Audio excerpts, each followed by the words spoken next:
Y continuamos, amigos televidentes, y recibimos al compañero, el hermano Carlos Emilio López, diputado ante la Asamblea Nacional, y queríamos hablar con él sobre ese anteproyecto de ley que ya está en la Asamblea Nacional y que habla de una ley para una cultura de diálogo, reconciliación, seguridad, trabajo y paz.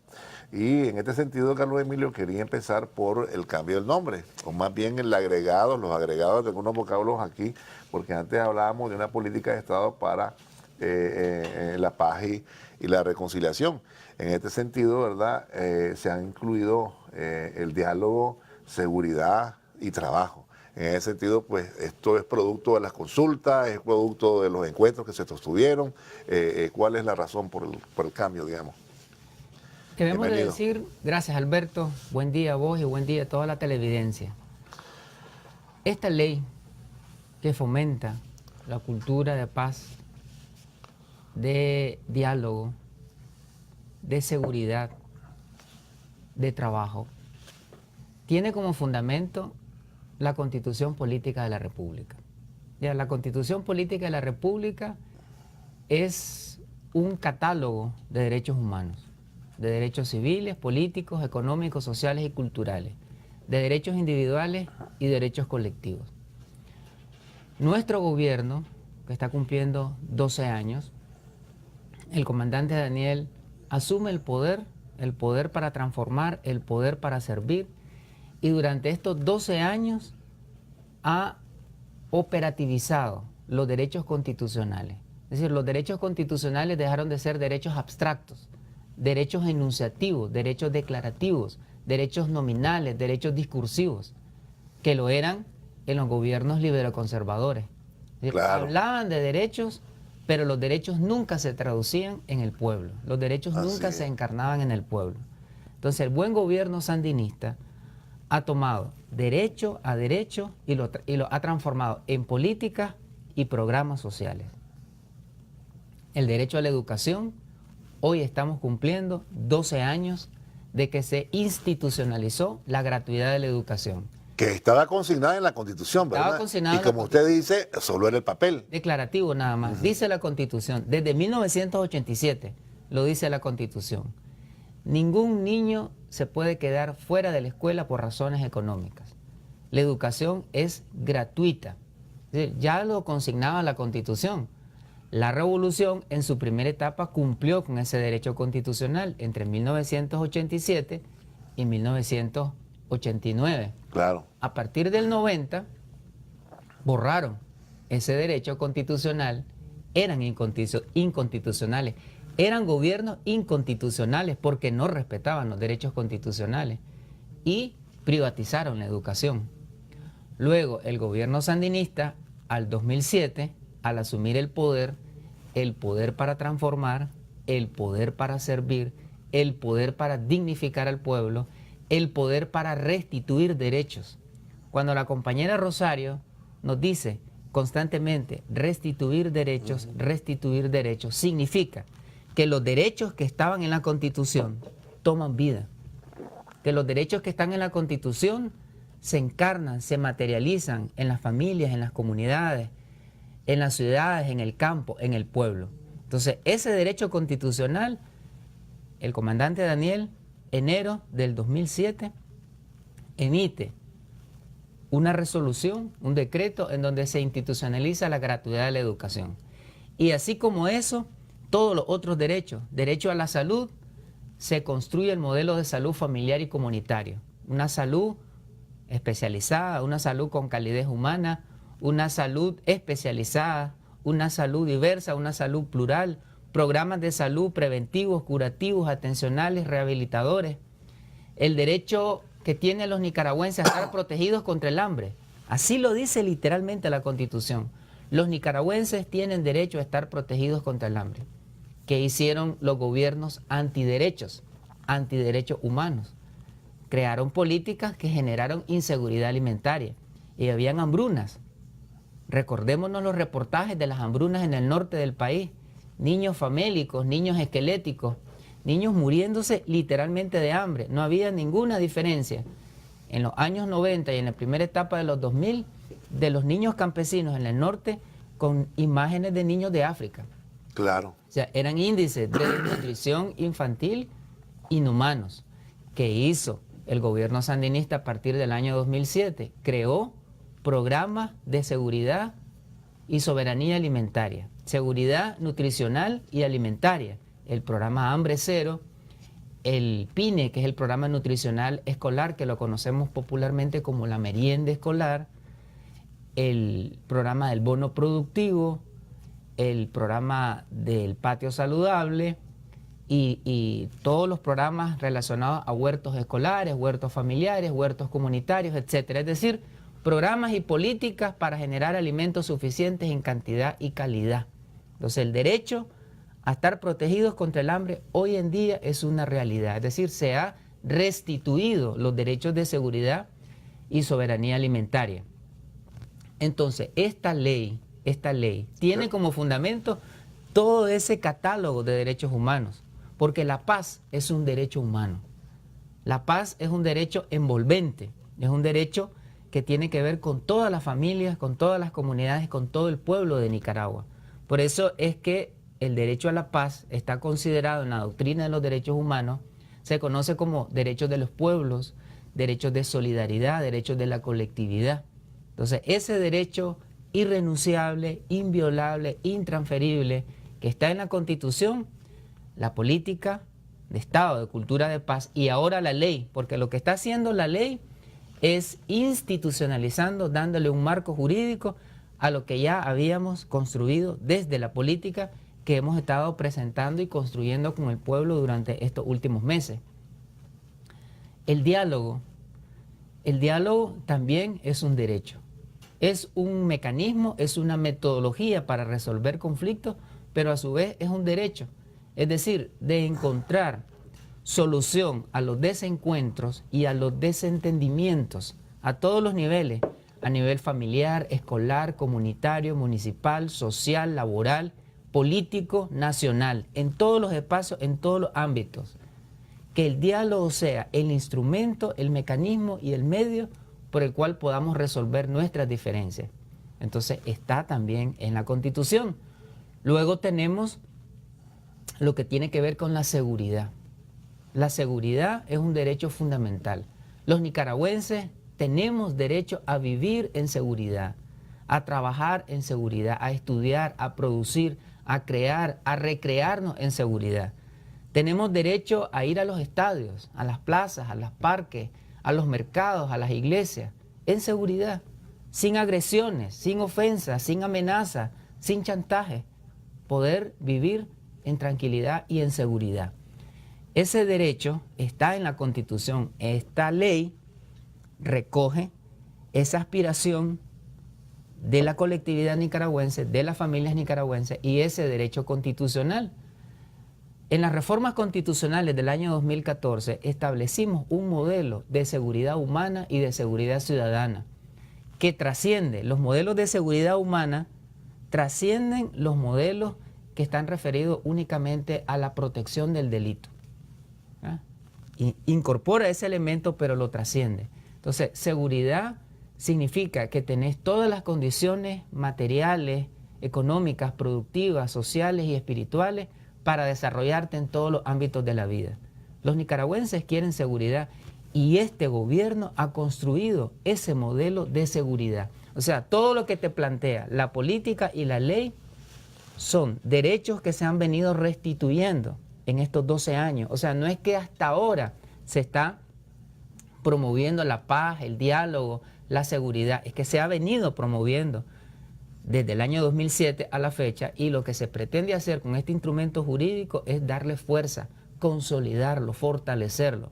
Nosotros en Nicaragua somos uno de los países más seguros de América Central, de América Latina, y a pesar del intento de golpe de Estado fallido, mantenemos los indicadores de seguridad.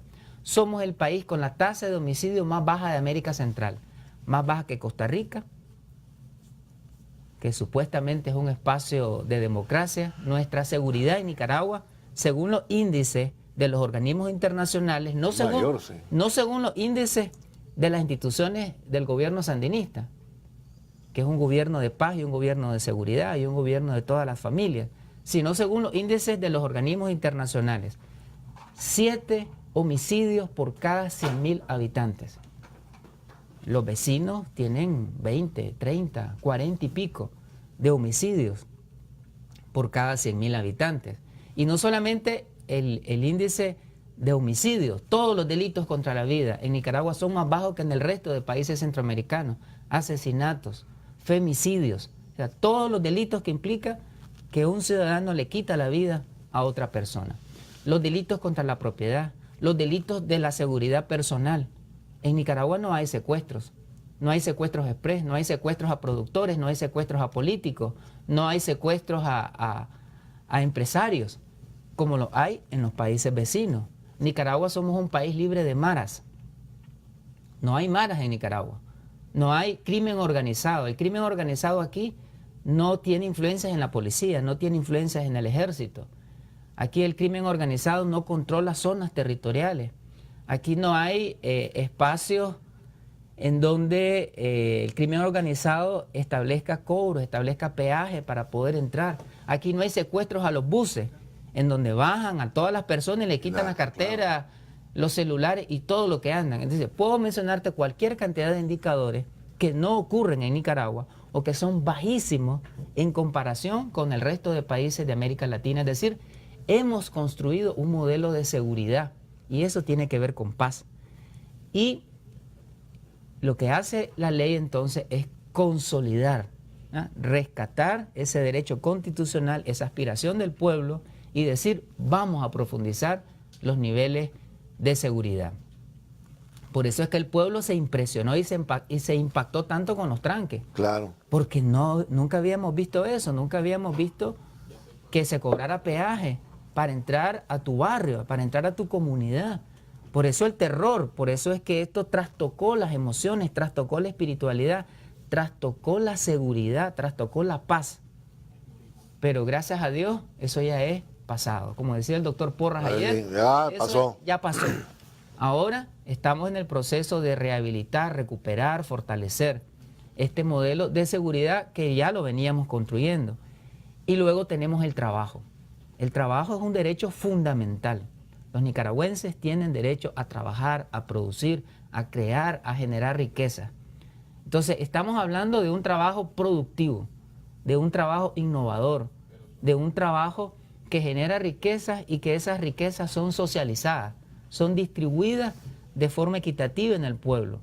Porque en los gobiernos antiderechos humanos, en los gobiernos antidemocráticos, en los gobiernos inconstitucionales ya decíamos, porque no respetaban los derechos constitucionales, antidemocráticos, porque no respetaban la democracia social, la democracia política y la democracia económica, que es el concepto que está en la Constitución y en los organismos, en los instrumentos internacionales de derechos humanos. Porque ellos entienden democracia como un momento, democracia como un acto que se desarrolla un día, la gente va y deposita el voto y después de eso 364 días se olvidan del pueblo. Entonces, democracia ligada a un acto simbólico de un día. Nosotros, gobierno democrático, entendemos que la democracia es democracia social. Eso significa educación, salud, seguridad alimentaria, deporte, cultura, arte. Democracia económica significa esto de fomentar el derecho al trabajo. Es decir, que los campesinos puedan trabajar, que los campesinos puedan tener condiciones para arar la tierra, para sembrar, tener semillas criollas, para garantizar los alimentos tradicionales, poder producir, poder vender de forma justa, mercado justo, mercado solidario. Por eso es que estamos hablando ahora, es que nuestro gobierno está hablando ahora de economía solidaria, economía social. Todo eso está ligado al trabajo. Es decir, que los productores puedan llevar sus bienes, sus servicios, sus productos de forma directa a los consumidores a precio justo.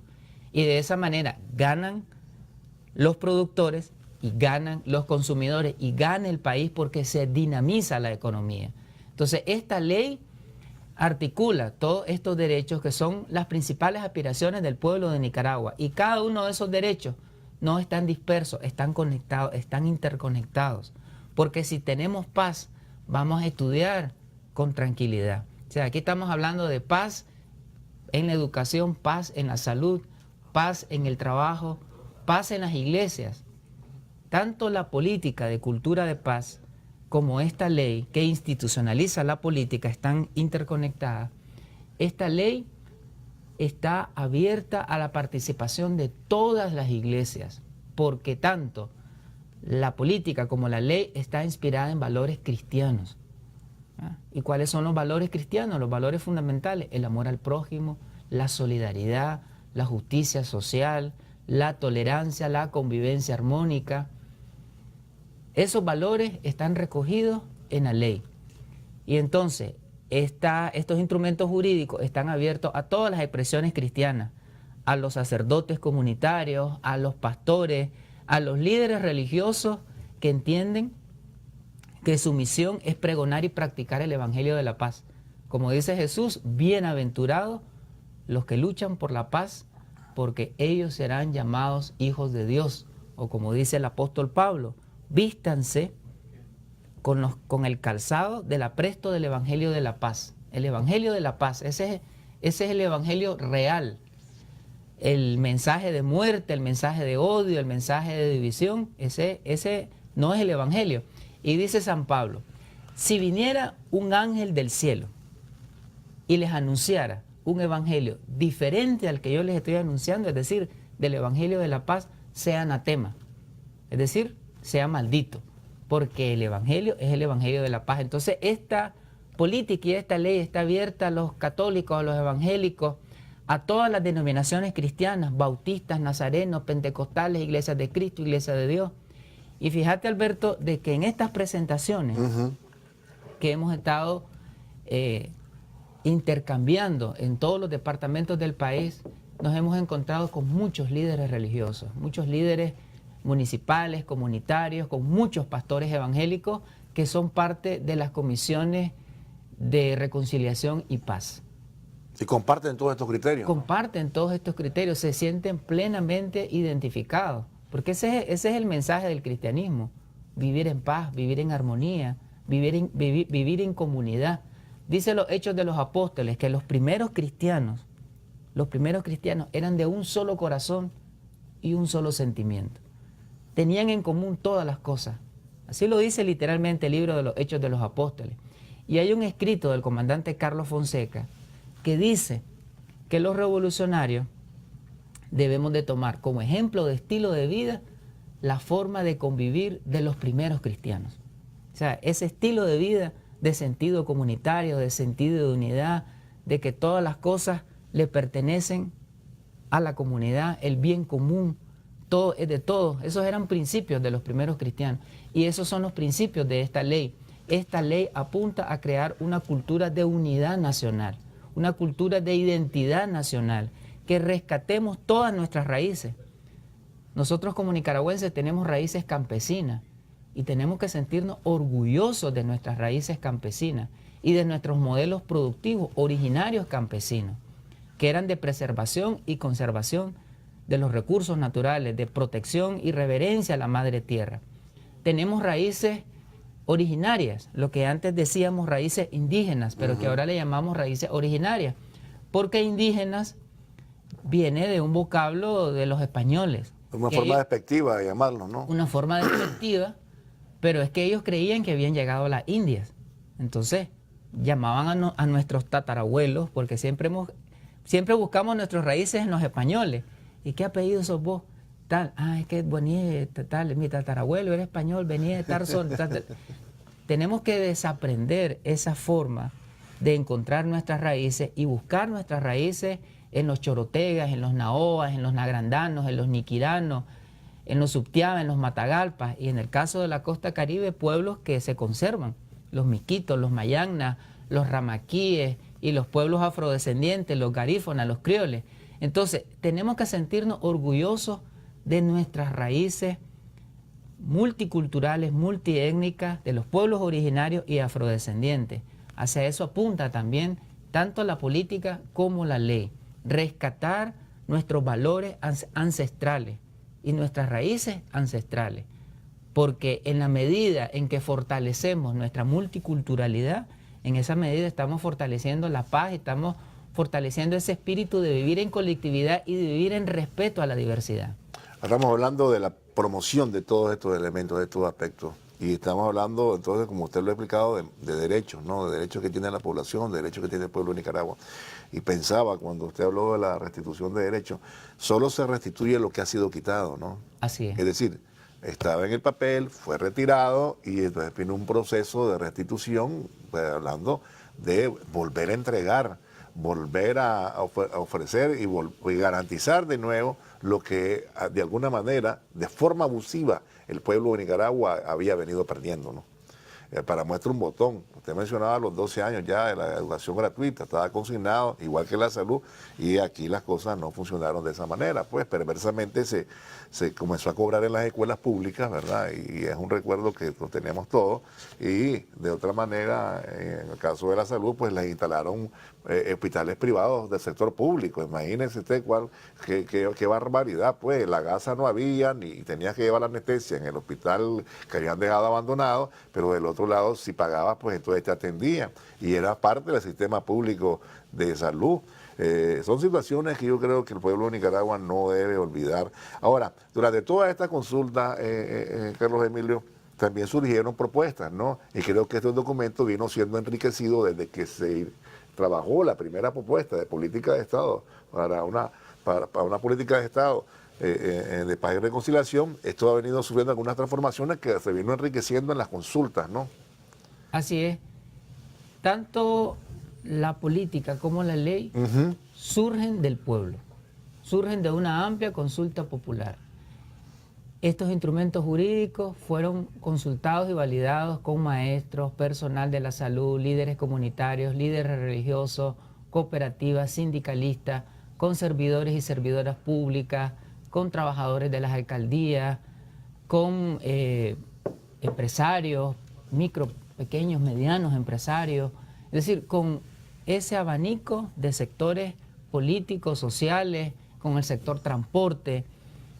Fue diverso realmente el proceso de consulta, de diálogo, de interacción, y hubo borrador 0, borrador 1, borrador 2, borrador 3 de la política, hasta que finalmente se tuvo el borrador final, que fue aprobado, y ya es una política de Estado que recoge entonces las aspiraciones colectivas de las familias y del pueblo nicaragüense. Ahora, la ley lo que hace es institucionalizar los contenidos de la política. O sea, lo que va a hacer la ley es transformar la política en un articulado. Los objetivos, los fines, las líneas de acción de la política serán transformados en un marco jurídico. Entonces, esta ley va a recoger el sentir, el palpitar, las aspiraciones, los deseos del pueblo de Nicaragua. ¿Y qué es lo que desea el pueblo de Nicaragua? Quiere paz, quiere tranquilidad, quiere armonía, quiere respirar, trabajar en condiciones en donde no tengan ningún obstáculo. Esa es la máxima aspiración del pueblo de Nicaragua. Esta es una ley que tiene un cordón umbilical con el corazón del pueblo. Aquí se une el corazón del cielo con el corazón de la tierra. Aquí se une el corazón del cielo con los corazones de las familias nicaragüenses. Ahora, sí, continúa, ¿no? Sí, los derechos humanos están claramente consignados en la Constitución política, pero esos derechos, como decías, Alberto, fueron confiscados, privatizados, arrebatados, cercenados, mutilados durante 3 administraciones de gobierno consecutivas. Aquí hablamos del derecho a la educación, del derecho a la salud, pero igual podemos hablar del derecho a la cultura, el derecho al esparcimiento, el derecho a la recreación. Todos los parques del país estaban abandonados. O sea, la niñez, la juventud, las familias nicaragüenses no tenían espacios donde recrearse. Los parques eran lugares abandonados, eran nidos delictivos, etc. Hoy en día se ha restituido, es decir, se ha rescatado ese derecho constitucional y se han remozado, rehabilitado los parques en los 153 municipios del país. O se han creado parques nuevos o los que existían se han puesto nítidos. Hoy tenemos parques limpios, parques bonitos, parques ecológicos, parques que son lugares de convivencia familiar, parques que son micropulmones de los municipios. Y entonces ese derecho al esparcimiento, ese es paz. Tener un parque digno, eso es paz. Claro. Y de igual manera se han creado... Sin exclusión, además, no, recibe a todos. Sin exclusión. Es que ese es otro elemento de lo que es un derecho humano. Los derechos humanos son universales. Es decir, los derechos humanos deben de concretarse para todas las personas sin discriminación alguna. Y esa es la finalidad de esta ley. Es trabajar por eliminar todas las formas de discriminación. Discriminación por razones de edad, de sexo, de origen étnico, de posición social o económica, de tendencia política, religiosa o ideológica o cualquier otra condición humana, situación de discapacidad, alguna condición particular humana. Es decir, independientemente de cuáles sean tus características o tus condiciones humanas, los derechos humanos se deben de respetar. Los derechos humanos son para todas las personas y para todas las familias y todas las colectividades. Esa lógica de no discriminación en el respeto a los derechos humanos es la lógica con la que ha trabajado el gobierno de reconciliación y unidad nacional. El subsidio al transporte y el subsidio a los servicios básicos es un subsidio únicamente para las familias sandinistas o es un subsidio para todas las familias nicaragüenses. Para todos. Claro. Es un subsidio para todas las familias nicaragüenses. Esos hospitales que se han construido, 16 hospitales ha construido el gobierno sandinista en 12 años. Aquí en Managua tenemos 2 hospitales, el hospital militar y el hospital y el Vélez Páez. Y tenemos hospitales nuevos en el norte del país, hospitales nuevos en la costa caribe, lugares donde era impensable poder tener un hospital, porque los municipios y las comunidades iban a los hospitales de referencia, que estaban en algunas cabeceras departamentales. Esos hospitales son solamente para las familias sandinistas o son para todas las familias nicaragüenses. Son para todas las familias nicaragüenses. La distribución masiva de la electricidad, como decía el doctor Porras ayer, éramos un país en oscura. Hoy somos un país luz. Nicaragua es un país luz desde el punto de vista de la energía eléctrica, pero un país luz también desde el punto de vista de la espiritualidad y de la búsqueda de una convivencia armónica. Hoy en día tenemos 96% de cobertura de energía eléctrica y los planes de gobierno apuntan a un 100% de cobertura de energía eléctrica. Y hemos cambiado la matriz energética, porque antes la fuente energética eran los fósiles. Hoy en día hay una diversidad de fuentes energéticas, energía eólica, energía geotérmica, energía hídrica, etc. Entonces, el cambio de la matriz energética, una energía limpia, y eso fue reconocido por las Naciones Unidas, fue reconocido por el secretario general de las Naciones Unidas, que Nicaragua estaba dentro de los países que generaba tecnología limpia y energía limpia. Y esa energía se distribuye al 96% de las familias nicaragüenses. Y en pocos años, en poco tiempo, llegaremos al 100%. Ese derecho al acceso a la energía eléctrica es un derecho universal. De igual manera el acceso al agua potable. Aquí teníamos cualquier cantidad de municipios, no solamente municipios rurales, también municipios urbanos que no tenían acceso al agua. Hoy se ha aumentado la cobertura del agua. Eso es la restitución del derecho al acceso a la luz y el acceso al agua limpia, al agua potable. Y materializar y restituir esos derechos, eso es paz. O sea, el concepto de paz que tiene la ley no es, decíamos fuera de cámara, no es algo abstracto, no es algo etéreo, algo intangible, que no se puede tocar, no. El derecho a la paz que habla esta ley es algo tangible, se puede respirar, se puede tocar, se puede palpar, lo podemos disfrutar. Como dice Jesús, el que tiene ojos para ver que vea, el que tiene oídos para oír que escuche. Y en estos 12 años hemos visto y hemos oído, hemos disfrutado, hemos vivido cómo Nicaragua se ha venido transformando. Entonces lo que hace esta ley es fortalecer este modelo de restitución de derechos, este modelo de convivencia pacífica, este modelo de unidad nacional, porque en la medida que estemos unidos como familias, como país, como nación, vamos a producir más, vamos a generar más riqueza, pero esas riquezas generadas con el trabajo, tu digno laurel, será distribuida, esos ingresos nacionales serán distribuidos, que es otro elemento diferencial con los modelos de gobierno anterior, porque ni generaban trabajo y el poco trabajo que se generaba y las pocas riquezas que se generaban se distribuían en pocas manos. O sea, era un gobierno de un modelo de élites, de pocas manos. Este modelo de gobierno es un gobierno de todas las manos, de muchas manos, en donde se genera trabajo masivo, en donde se ha aumentado el Producto Interno Bruto, la cantidad de bienes y servicios que produce Nicaragua en un año se ha aumentado. Y esos volúmenes de riqueza y de producción se socializan. Por eso es que somos un modelo socialista. Modelo socialista significa que generas riqueza, que generas ingresos, pero esos ingresos se distribuyen masivamente y democráticamente. Es decir, es un modelo de justicia social, de equidad social. Entonces, todos esos conceptos y prácticas de estos 12 años con la ley se profundizan, se fortalecen y se acrecientan. Aprovechando que está por acá, ya los minutos avanzan, un aspecto rápido y luego quisiera hablar un poquito del foro que se está desarrollando en el país. El elemento o el aspecto que tiene que ver con el diálogo también, tolerancia, entendimiento, ¿no? Ahí vamos con la paz también. En esos encuentros hay ejercicios, digamos, ¿no? Acerca de cómo el reencuentro de la familia nicaragüense. El diálogo es una herramienta fundamental. El diálogo es puente.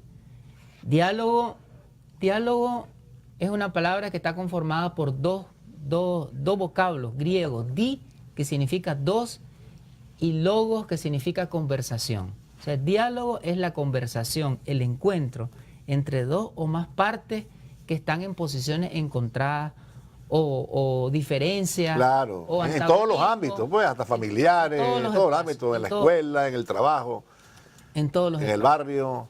Pero eso también, ahí hay un ejercicio que se trabaja, ¿no? Así es. Entonces el diálogo tiene que ser la herramienta, el método, la ruta que tenemos que seguir para resolver todas nuestras diferencias. La diferencia entre los esposos, resolvámonos por el diálogo. La diferencia entre los novios, por el diálogo.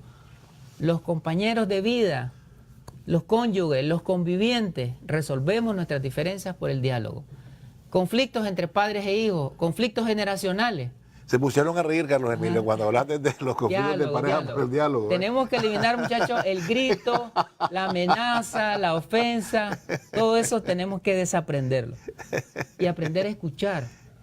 Claro. Aprender a escuchar, ¿no? En la diferencia. ¿Cuál fue la actitud del comandante Daniel en la mesa del diálogo? Muy ponderada, relajada.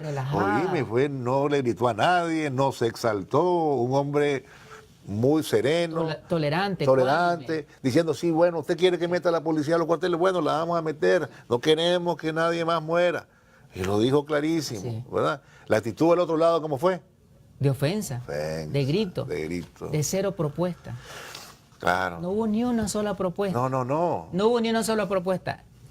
Ni en esa mesa, ni en estos 12 años no han hecho ni una sola propuesta. ¿Qué propuesta han hecho en educación? Nada. ¿Qué propuesta han hecho en salud? La única propuesta que hicieron es la del INS, que era terrible. Ahora la esconden los del sector privado, porque no la dicen. Era terminar con el INS, era sacar a todos los viejitos de la pensión reducida, aumentar a 15 años, que estamos en 10, aumentarlos a 15, aumentar la jubilación de 60 a 65, para ponerte el ejemplo, pues. Y también las cotizaciones de 750 semanas a 1.500, y eso lo guardan. Esa es la única propuesta que ellos defendieron, y por eso dejaron solo al gobierno, con la propuesta que era la menos agresiva de parte del gobierno del comandante Ortega. Pero aquí, bueno, tienen derecho, pues, a tratar de ocultar sus verdaderas intenciones para con la gente, para con la masa popular, para con, pues no le voy a llamar masa, para con nuestro pueblo, pues, y mentir.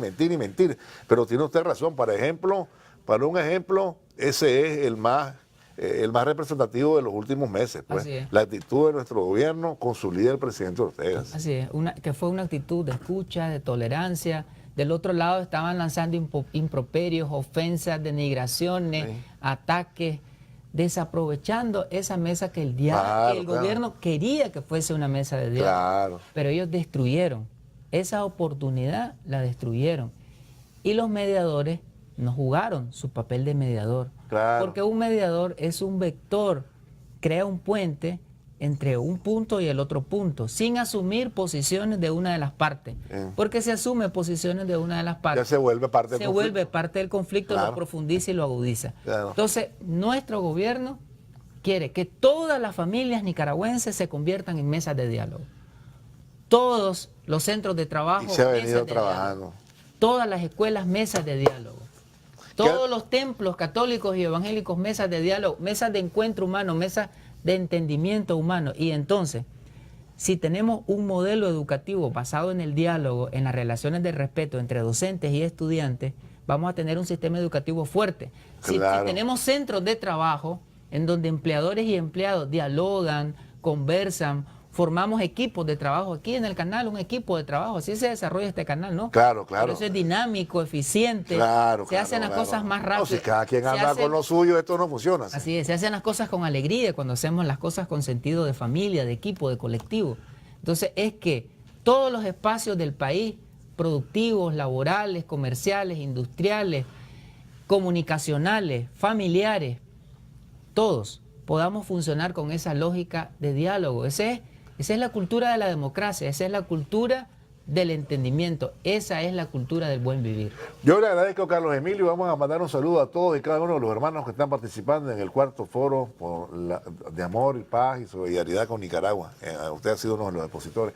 Bien, nosotros nos vamos a ir a una pausa, pero no se vaya, tenemos más, ya volvemos.